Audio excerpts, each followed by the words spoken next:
డబ్బు, అనారోగ్యం, ఉద్యోగం, వ్యాపారం, అప్పులతో బాధపడుతున్నారా? మీకోసమే లాంచ్ యువర్ ఫ్యూచర్ ప్రోగ్రామ్. అందరికీ జై హింద్. ఇప్పుడు ఇండియా అండ్ యుఎస్ మధ్యలో జరుగుతున్న ట్రేడ్ వార్ కానీ, అమెరికాకి విరుద్ధంగా వెళ్తున్న దేశాలు కానీ ఒక ఇష్యూ మీద మాట్లాడుతున్నారు. ఆ ఇష్యూయే డీ-డాలరైజేషన్. అండ్ ఈ డీ-డాలరైజేషన్ వల్ల మన దగ్గర ఉన్న డాలర్స్ మన ఫారెక్స్ రిజర్వ్స్కి ఎలా ఎఫెక్ట్ అవుతుంది. అండ్ చాలామంది మన ప్రభుత్వం ఇప్పుడు గోల్డ్ ఎక్కువగా కొనుక్కోవాలి, మరెన్నో విషయాలు ఈ టాపిక్కి సంబంధించి ఈ వీడియోలో మాట్లాడతాను, జాగ్రత్తగా వినండి. ఫస్ట్ ఆఫ్ ఆల్, మన దేశంలో ఫారెక్స్ రిజర్వ్స్ అని ఆర్బీఐ దగ్గర ఫారెక్స్ రిజర్వ్స్ అని చెప్పేసి ఉంటాయి. మనకి ఎలాగైతే మన ఇంట్లో సేవింగ్స్ ఉంటాయో మన డబ్బులు, అలా మన దేశం డబ్బులు కూడా ఆర్బీఐ సేవ్ చేస్తుంది. దాన్ని ఫారెక్స్ రిజర్వ్స్ అంటారు. ఫారెక్స్ అంటే ఫారిన్ కరెన్సీ అన్నమాట. ఫారిన్ కరెన్సీని ఫారెక్స్ అంటారు. రిజర్వ్స్ అంటే మనం దాచుకున్న డబ్బు. మనం అంటాం కదా సర్ప్లస్. మనకి నెలవారీ జీతంలో మనం 5,000 10,000 ఎలాగైతే సేవ్ చేసుకుంటామో, అలా మనం సంపాదించిన డాలర్స్లో సేవ్ చేసుకొని ఆర్బీఐ రిజర్వ్స్ మెయింటైన్ చేస్తుంది. మనం దీన్ని మన సేవింగ్స్ అని కూడా అనొచ్చు. ఇప్పుడు మనం ఆర్బీఐ ఫారెక్స్ రిజర్వ్స్ చూసుకుంటే గనక అందులో ముఖ్యంగా 3 కాంపోనెంట్స్ ఉంటాయి. అందులో డాలర్ కాంపోనెంట్ చాలా పెద్ద ఎత్తున ఉంటుంది. ఆ తర్వాత గోల్డ్, ఆ తర్వాత ఐఎంఎఫ్ కరెన్సీ అని చెప్పేసి ఉంటుంది. ఈ 3 ఏంటో చెప్తాను, వినండి. ఈ dollar, gold and IMF currency, ఈ 3 కలిపితే మన ఫారెక్స్ రిజర్వ్ తయారవుతుంది. అండ్ ఈరోజు డేట్లో మన దగ్గర ఉన్న ఫారెక్స్ రిజర్వ్స్ $704 బిలియన్. అంటే దీన్ని ఎప్పుడు డాలర్స్లోనే మెజర్ చేస్తారు. మనం డాలర్ ఒక్కటే తీసుకుంటే గనక మన దగ్గర దాదాపు $616 బిలియన్ అమెరికన్ డాలర్స్ ఉన్నాయి. అండ్ గోల్డ్ రిజర్వ్స్ వచ్చేసి దాదాపు $65 బిలియన్ గోల్డ్స్ ఉన్నాయి. అండ్ అరౌండ్ $18 బిలియన్ వరకు మన దగ్గర ఐఎంఎఫ్ కరెన్సీ కూడా ఉంది. ఐఎంఎఫ్ కరెన్సీ ఎలా అంటే ఒక basket of currencies, 5 currencies average తీసుకొని ఐఎంఎఫ్ కరెన్సీ తయారు చేయబడుతుంది. ఇప్పుడు అందరూ ఏమంటున్నారంటే, అమెరికా ఎలాగైతే ఇప్పుడు ట్రేడ్ వార్ చేస్తుందో మొత్తం ప్రపంచంలో డాలర్ని ముఖ్యంగా వాడతారు కాబట్టి అమెరికా డాలర్తో ఎప్పుడైనా మనల్ని కంట్రోల్ చేయొచ్చు, అందుకే మనం డీ-డాలరైజేషన్ చేయాలి అని మాట్లాడుతున్నారు. అండ్ మన ప్రభుత్వం దగ్గర ఆల్రెడీ $616 బిలియన్ ఉన్నాయి. ఇప్పుడు ఈ డాలర్ రేట్ వరల్డ్లో అసలు ఎలా పెరుగుతుంది, ఎలా తగ్గుతుందో చెప్తాను, వినండి. ప్రపంచ దేశాలందరూ వాళ్ళ రిజర్వ్స్ ముఖ్యంగా డాలర్స్లోనే పెట్టుకుంటారు.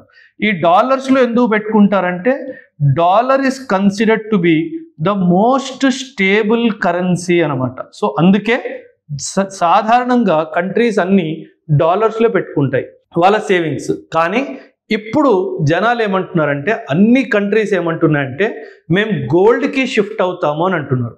మన కాన్సన్ట్రేషన్ చూసుకుంటే 616 ఎక్కడ, 65 ఎక్కడ.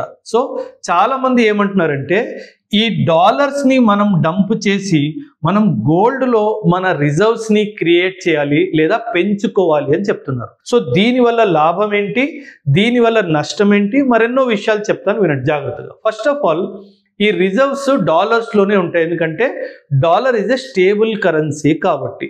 సో మార్కెట్లో ఎలా అవుతుందంటే, there is something known as demand, supply and price. ఇలా 3 ఉంటాయి.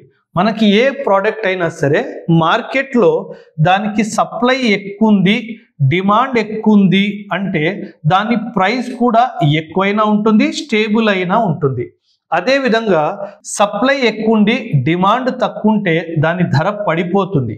బట్ అదేవిధంగా సప్లై తక్కువ ఉండి డిమాండ్ ఎక్కువ ఉంటే ఖచ్చితంగా దాని ప్రైస్ పెరిగిపోతుంది. ఎప్పుడైనా సరే డాలర్ ఈ పొజిషన్లో ఉంటుంది. ఎందుకు ఇలా ఉంటుందంటే, డాలర్ సప్లైని అమెరికా కంట్రోల్ చేస్తుంది. ఆ డాలర్ సప్లైని కంట్రోల్ చేస్తుంది. దాని స్టెబిలిటీ వల్ల, దాని డిమాండ్ ఎక్కువడం వల్ల దాని ప్రైస్ ఎప్పుడూ పెరుగుతూనే ఉంటుంది. అందుకే మనం గమనిస్తున్నాము, ఈరోజు $1 దాదాపు 87 రూపాయలు దాకా వెళ్ళిపోయింది. సో మనం ఏమంటామంటే ఇలా ప్రైస్ పెరిగిపోతున్న కొద్దీ, ఫర్ ఎగ్జాంపుల్ నేను ఈరోజు ఆయిల్ ఇంపోర్ట్ చేసుకుంటున్నాను. అంటే ఇప్పుడు నేను ఆయిల్ ఇంపోర్ట్ చేసుకోవాలి, $1 నేను ఇచ్చి ఆయిల్ తెచ్చుకోవాలి అంటే నేను 87 రూపాయలు ఇవ్వాలి. సో ఇప్పుడు నా ఉద్దేశం ఏంటంటే, మన ప్రభుత్వం కానీ వేరే ప్రభుత్వాలు కానీ వాళ్ళ ఉద్దేశం ఏంటంటే దీనిని తగ్గించాలి. ఈ ఎక్స్చేంజ్ రేట్ అంటారు దీన్ని, ఈ ఎక్స్చేంజ్ రేట్ని తగ్గించాలి. సో ఈ ఎక్స్చేంజ్ రేట్ని తగ్గించాలి అంటే మనం ఒక పని చేయాలి. ఎలాగైతే సప్లై తగ్గించడం వల్ల డిమాండ్ పెరుగుతడం కానీ డిమాండ్ కాన్స్టెంట్గా ఉండడం వల్ల ప్రైస్ పెరుగుతుందో, మనం ఈ సప్లైని ఇంక్రీజ్ చేయాలి. ఈ సప్లైని ఇంక్రీజ్ చేయాలి అంటే మనం ఏం చేయాలి, మన దగ్గర ఉన్న డాలర్ని తీసుకెళ్ళి ఇంటర్నేషనల్ మార్కెట్లో సప్లై విధంగా డంప్ చేయాలి. అప్పుడు ఏమవుతుంది, డాలర్ సప్లై పెరిగిపోతుంది, డిమాండ్ కాన్స్టెంట్గా ఉంది అనుకోండి, ఆటోమేటిక్ డాలర్ ధర పడిపోతుంది.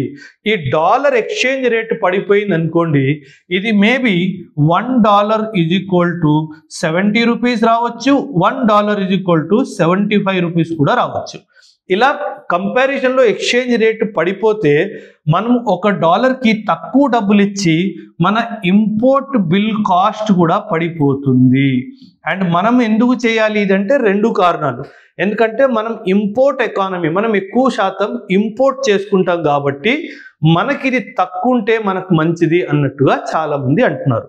రెండో విషయం ఏంటంటే, కానీ ఒకవేళ మన ఎకానమీ ఎక్స్పోర్ట్ లెడ్ ఎకానమీ అనుకోండి, కాకపోతే మన ఎకానమీ ఎక్స్పోర్ట్ లెడ్ అంటే అప్పుడు $1 = 87 అని మాట్లాడుకున్నాం కదా, $1 = 70 రూపీస్ అయ్యింది అనుకోండి, అప్పుడు ఏమవుతుందంటే మన ఎక్స్పోర్ట్స్ కూడా నెగటివ్ ఎఫెక్ట్ అవుతాయి.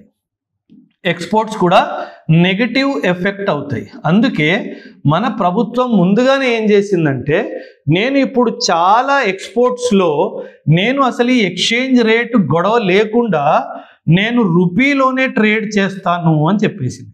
ఈ రూపీలోనే ట్రేడ్ చేయడం వల్ల ఏమవుతుందంటే మనకి డాలర్కి రూపాయికి ఎక్స్చేంజ్ రేట్ తగ్గిపోయినా మనకి నెగటివ్ ఎఫెక్ట్ ఉండదు. అండ్ మనం ఇలా డబ్బులు ఈ డాలర్స్ మన రిజర్వ్స్ నుంచి తీసేసి మనం బంగారం పెంచాలి.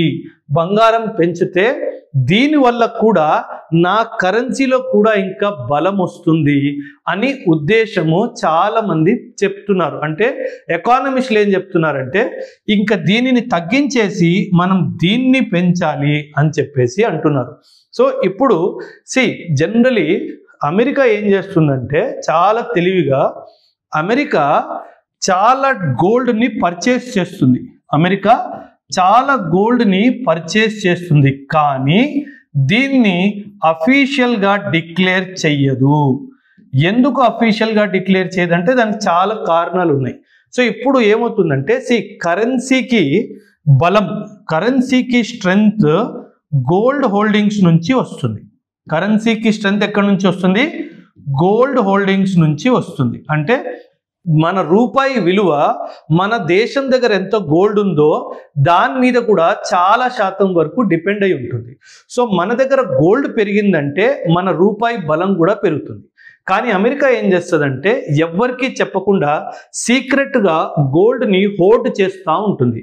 ఈ గోల్డ్ ఎందుకు డిక్లేర్ చేయదు అంటే, ఈ డిక్లేర్ చేస్తే అమెరికాకి $36 ట్రిలియన్ అప్పు ఉంది. అప్పుడు IMF ఏమంటది, నీ దగ్గర ఇంత గోల్డ్ ఉంది కదా, నువ్వు ఫస్ట్ అప్పు తీర్చేయని చెప్తుంది. సో అందుకే ఈ అప్పు తీర్చకుండా ఉండాలి అన్న ఉద్దేశంతో అమెరికా ఇలా తన దగ్గర ఉన్న గోల్డ్ని డిక్లేర్ చెయ్యదు.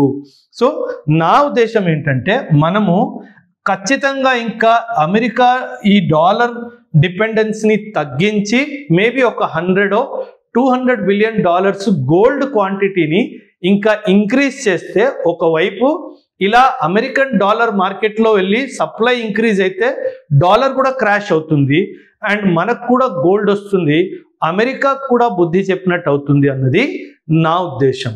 సో దీనిపైన మీ అభిప్రాయం కూడా ఖచ్చితంగా కమెంట్స్లో తెలియజేయండి. థ్యాంక్ యూ అండ్ జై.